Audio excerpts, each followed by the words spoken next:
আমরা এখন এই মুহূর্তে রয়েছি আলে। সান্দাকফু থেকে আলের ডিস্টেন্স মাত্র 1 থেকে 2 কিলোমিটার। আপনারা পায়ে হেঁটেও বা ট্রেকিং করে এই পথে আসতে পারেন। ভীষণ সুন্দর, জাস্ট অসাধারণ ভিউ এখান থেকে। পুরো একটা প্যানোরামিক ভিউ আমরা পাচ্ছিলাম। শুধুমাত্র কাঞ্চনজঙ্ঘা নয়, মাউন্ট এভারেস্টেরও পুরো ক্রিস্টাল ক্লিয়ার ভিউ আমরা এখান থেকে দেখতে পাচ্ছিলাম। আমরা দুপুর 3:30-র মধ্যেই এখানে চলে এসেছিলাম এবং এখান থেকে ভীষণই সুন্দর ভিউ দেখা যায়।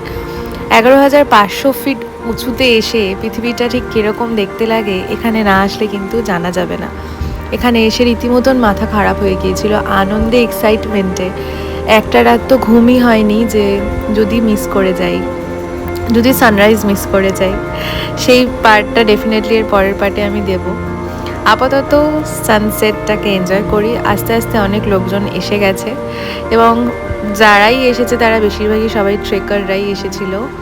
আর সবাই সবার মুঠো ফোনে এই মুহূর্তটাকে জাস্ট বন্দি করার জন্য একদম উঠে পড়ে লেগেছে। আমরাও এখানে টাইম ল্যাপসে বসিয়েছি। সেই টাইম ল্যাপসটা কি এলো সেইটা দেখা যাক।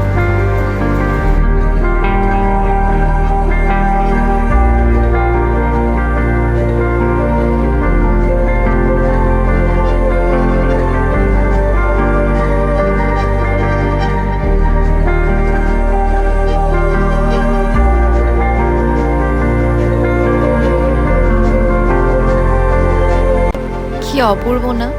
চোখের সামনে মনে হচ্ছে যেন সূর্যটা অস্ত গেল। আর চারিদিকটা পুরো অরেঞ্জ কালার একদম। আর আমরা এখানে বসেছিলাম, এই বাচ্চাটা এসেছিল আমাদের কাছে, প্রচণ্ড দুষ্টুমি করছিল, কিন্তু ওর এই দুষ্টুমিগুলো উপরি পাওনা হিসেবে দেখতে বেশ ভালোই লাগছিল। আপনাদের কীরকম লাগছে এই ট্রাভেলিং ব্লগগুলো কমেন্ট করে কিন্তু জানাবেন। আর এরকম সুন্দর মুহূর্ত, এরকম সুন্দর দৃশ্য নিজের চোখে দেখার জন্য এখানে কিন্তু আসতেই হবে।